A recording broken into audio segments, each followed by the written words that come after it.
Primeiro, quero manifestar o privilégio, a alegria de falar numa segunda-feira na sessão presidida por meu querido colega, o senador Messias, que é também da mesma região que eu tenho a honra de representar, a região norte do Brasil, região amazônica.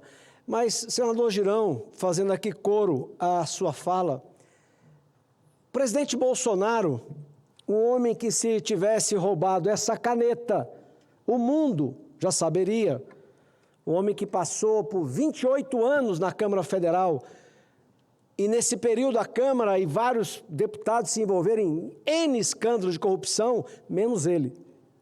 Pede de novo a autorização ao Supremo, leia-se ministro Alexandre de Moraes, para que ele se submeta com urgência a mais outra cirurgia. O presidente Bolsonaro, que foi esse sim, esse recebeu um atentado à sua vida, uma facada, que era para matar, era para eliminar fisicamente, ele tem que pedir, preso que está por um crime que não existiu, ele tem que pedir autorização urgente à defesa para o ministro Alexandre de Moraes, sabe-se lá que hora vai autorizar esse pedido.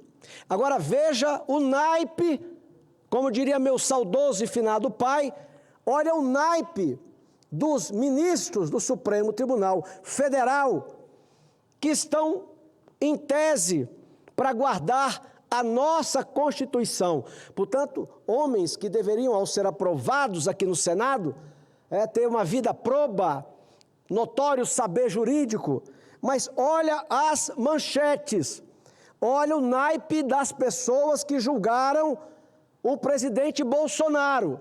Veja se isso aqui é espelho de uma corte que o Brasil possa confiar. Olha as últimas notícias, vamos lá.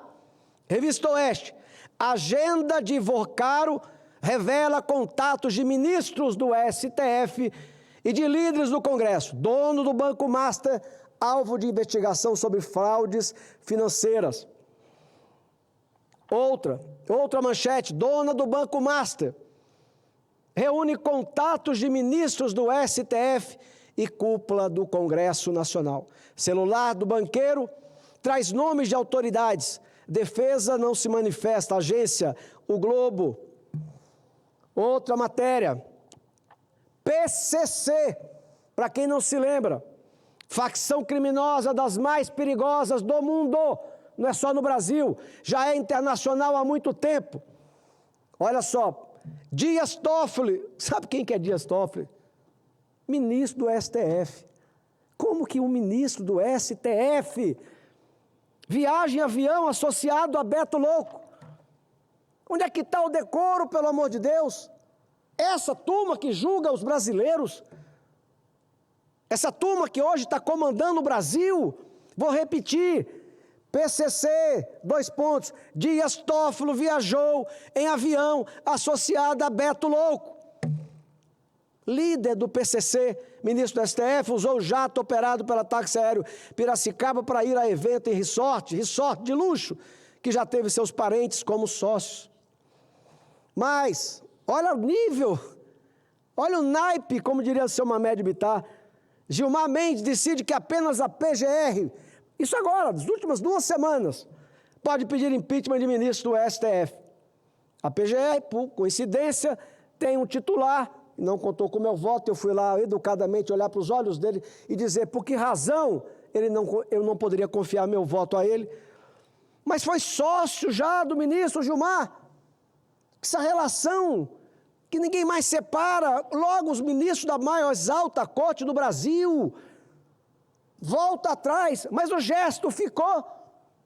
O ministro de uma caneta muda a Constituição que ele jurou defender, que ele existe para defender. Ele faz uma outra Constituição e diz que é só a PGR, que hoje é ocupada por um ex-sócio dele, que poderia abrir um processo de impeachment. Depois voltou atrás, mas a notícia fica, a atitude fica. CPMI, que a gente faz parte, você me deu o privilégio de dividir a titularidade com com a sua presença, muito obrigado. CPMI do INSS quebra sigilo de Vocaro e encontra contato de Moraes e esposa. Pelo amor de Deus. Banco Master de Vocaro manteve contrato de 129 milhões com escritórios da esposa de Alexandre de Moraes. Senhor presidente, desculpa, eu não queria estar falando disso. Cara, eu não esperava, presidente Messias, eu com 62 anos de idade, vou fazer 63, no mês que eu vou ter o meu 5º filho, eu li coisas semelhantes a isso aqui em regimes autoritários, regimes comunistas, algumas outras ditaduras, essa falta de decoro, essa depravação total. Como é que eu ia imaginar que na minha vida eu ia assistir isso? E aí, o ministro do STF, Dias Toffoli, viaja para a final da Libertadores com quem? Com o advogado do Banco Master. E ao voltar para o Brasil, estabelece sigilo ad eterno na investigação. Como é que o Brasil vai confiar nos homens que estão na mais alta corte? O Vocaro não tem foro privilegiado. O ministro Dias Toffoli, numa outra canetada, pega o processo dele, leva para o STF, para ele julgar. Mas não foi ele que estava no avião com o advogado do Banco Master? Como é que alguém que deveria, pelo um pingo de vergonha, se considerar inabilitado, não só viaja no avião do advogado do banco, não. Vem aqui, pega o processo que estava em outra vara, puxa para o STF. Pode puxar seu, meu, de qualquer um, brasileiros que nos assistem. O perigo é que se fazem isso à luz do dia, farão com qualquer pessoa, depende da vontade e do teor político, como disse aqui o meu querido senador Girão, a corte mais politizada da vida, não tem nenhuma no mundo. Aliás, Poder Judiciário brasileiro mais caro do planeta e um dos mais ineficientes. Aí o nosso presidente da CPMI, o senador Carlos Viana, Gazeta do Povo, Viana diz que Toffoli retirou dados, não parou. Pega o cidadão, leva para a Corte Suprema sem foro privilegiado, para ele relatar, autoriza o sigilo por ad eterno e continua. Entra aqui na CPMI. Carlos Viana, nosso colega senador, diz que Toffoli retirou dados da quebra de sigilo de Vocaro, da CPMI do INSS. Quer dizer, o sujeito pega a polícia, a investigação, não fomos eu, você, Messias, Carlos Viana, a investigação, descobre a roubalheira, o escândalo no Brasil que afeta a economia brasileira, pega os telefones celular do rapaz, do homem, tem dados de telefones pessoais de ministros. E aí o que se faz? Na CPMI, que pega essas documentações, o ministro Dias Toffoli manda retirar dados da quebra de sigilo de Vocaro da CPMI. Não é tudo suspeito, pelo amor de Deus? Como é que o brasileiro não vai suspeitar? Como é que o brasileiro vai continuar respeitando a Suprema Corte que tem esse tipo de atitude? O presidente da CPMI do INSS, senador Carlos Viana, Podemos Minas Gerais, afirmou, dia 12, sexta-feira, que o ministro Dias Toffoli determinou a retirada de dados da quebra do sigilo de Daniel Vocaro, dono do Banco Master, encaminhados à comissão. Não são todos, claro, não há unanimidade em lugar nenhum, mas essa é a marca da maioria hoje dos nossos ministros. Falam de política 24 horas, dão opinião sobre tudo. Enfrentam a Câmara, desmoralizam o Congresso Nacional e nós somos cobrados todo santo dia e eu sou obrigado a responder que os 81 fomos eleitos, os 513 também foram eleitos e que nós não conseguimos fazer na marra a nossa opinião. Continua mais.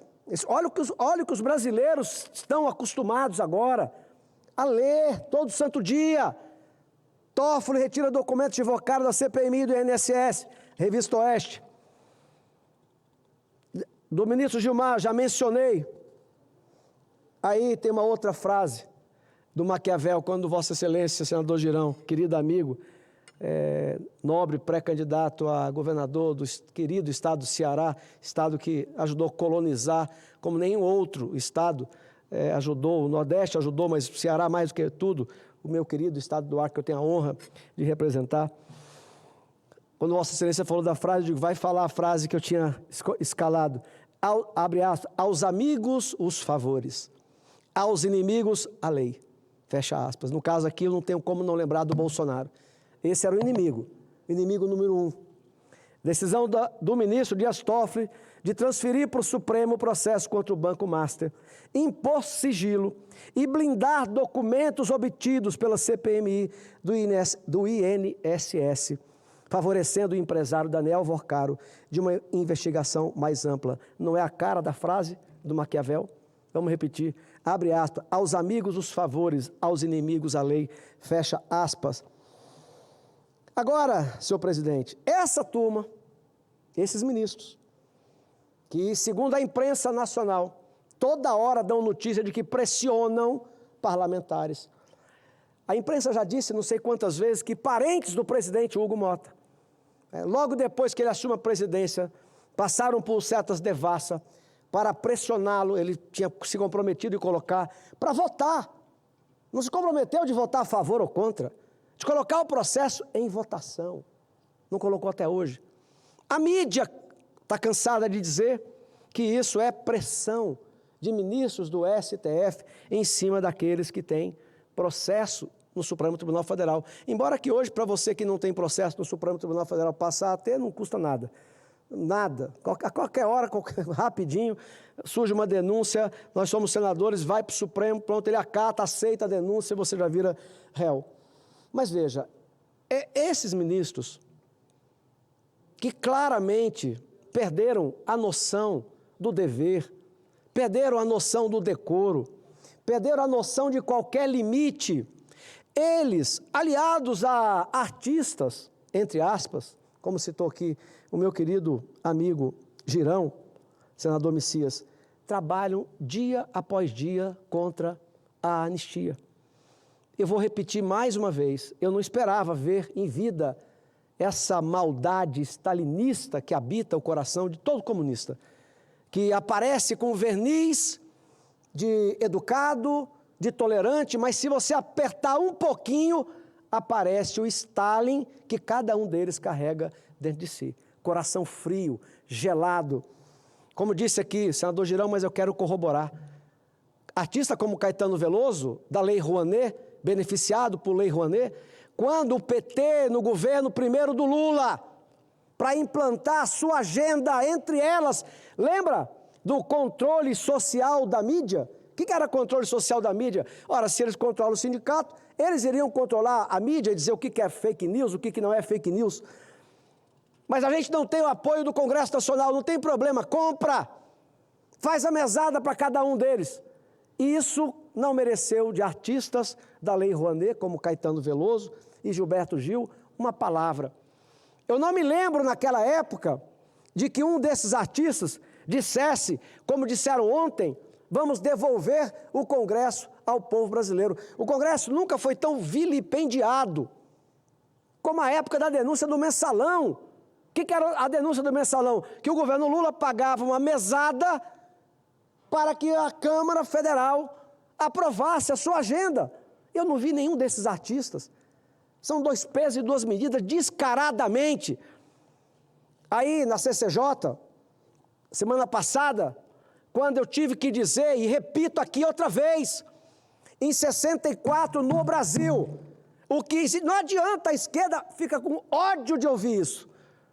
Eu estava dizendo isso na CCJ e vendo senadores se mexer na cadeira. Se pudesse, me mandava calar a boca.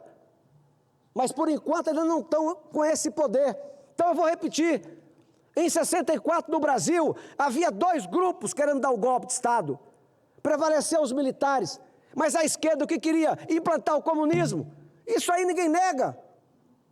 Tá bom, os militares fizeram atrocidades. Dados oficiais dão conta de 400 pessoas foram assassinadas. Ou sumiram, ninguém achou mais. Isso é muito ruim. Mas será que se a esquerda tivesse dado golpe comunista, não teria mais ainda? A outra parte da história é para nos esquecermos. Eu acho incrível como algum colega mais velho que eu, que teve algum parente preso, sofreu no regime militar, tem todo o direito de mostrar a sua indignação. Mas e a indignação dos outros 200 que morreram na mão das facções, na mão da esquerda que foi para a guerrilha urbana e rural?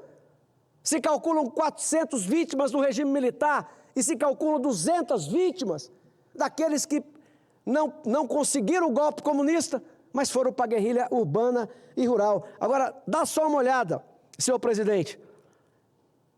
Imagina se fosse o golpe de esquerda no Brasil.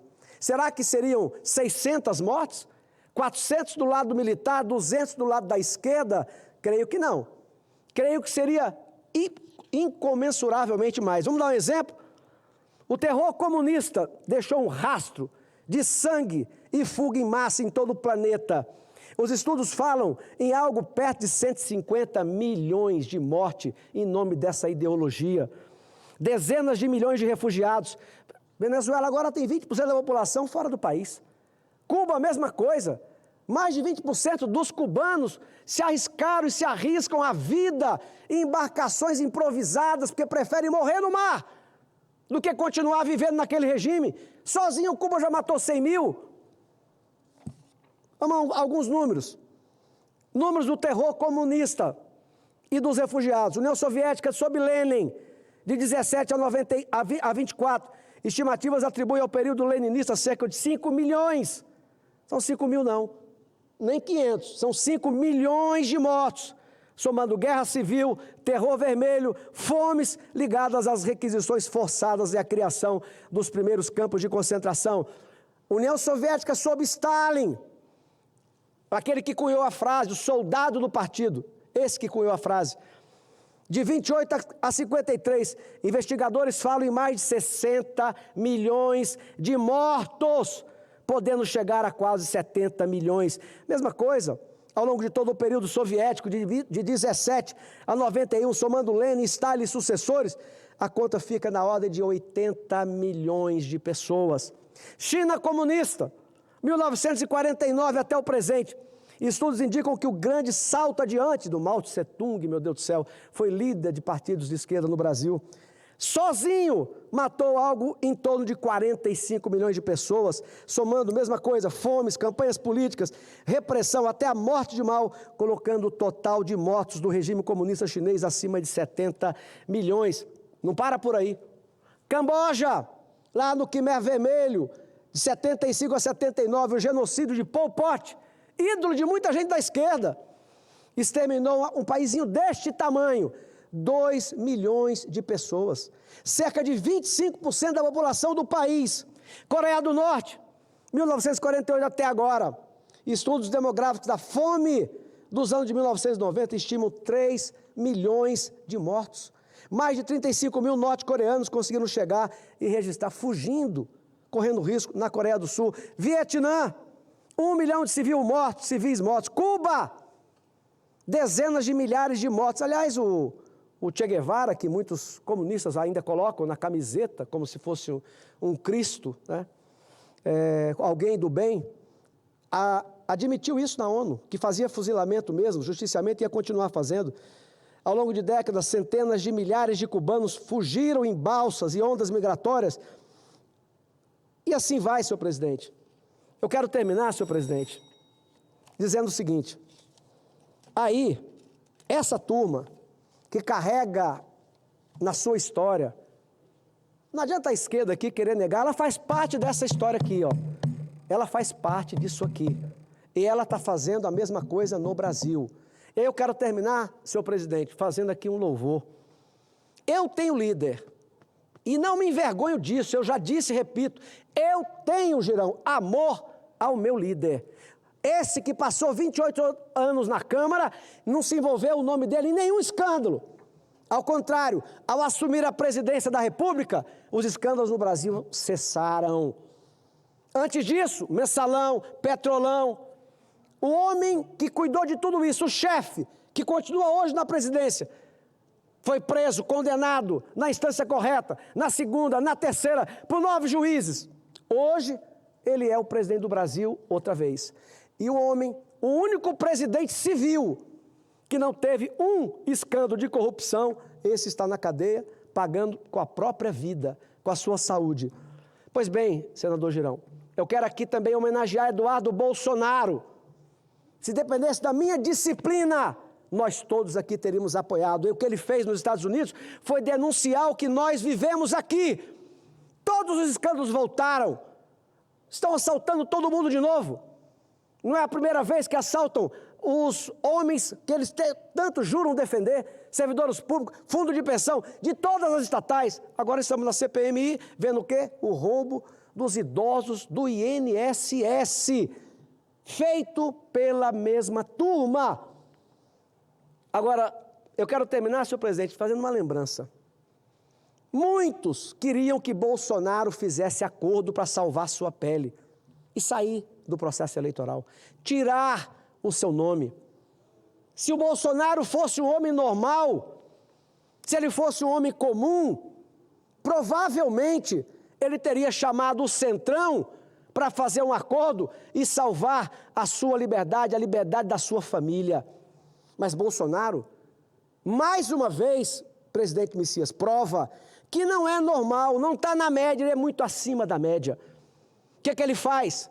Ao invés de ceder ao silêncio que comprovou o que queriam, e o que queriam eram os votos do Bolsonaro sem ele. E na visita que fiz à residência dele, eu pedi se eu poderia ter o tupete de dar opinião a ele sobre a sucessão. Ele disse, diga aí, Bittar. E eu disse a ele, presidente, se eu fosse o senhor, ao não poder mesmo disputar, eu coloco um Bolsonaro, coloque o herdeiro do senhor. Quem tirou a direita do armário, quem tirou os conservadores do armário, chama-se Jair Messias Bolsonaro, que está pagando com a vida, família esparramada, um filho para os Estados Unidos sem poder voltar, se voltar é preso. E disse mais, o governador do estado de São Paulo, o papel dele não é arriscar uma eleição, é montar um palanque para nós, no maior colégio eleitoral do país. E o presidente Bolsonaro, não porque eu pedi, não porque eu dei essa opinião, mas eu me somei provavelmente a outras opiniões que ele tinha e acabou prevalecendo. Quero terminar, eu estou aliviado e animado, porque nós teremos um verdadeiro candidato da direita que representa os valores que Bolsonaro, como ninguém, soube levantar nesse país. Um país de cristãos, um país de pessoas que não querem saber de estuprador, de assassino, que não querem passar a mão na cabeça de bandido. Ele tinha que ter um herdeiro, e ele chama o seu primogênito, é o meu pré-candidato. Meu Acre é pequeno, tem poucos eleitores, mas lá, Girão, nós vamos ganhar a eleição do PT outra vez, se Deus quiser. Um abraço, fiquem com Deus. Muito obrigado, presidente.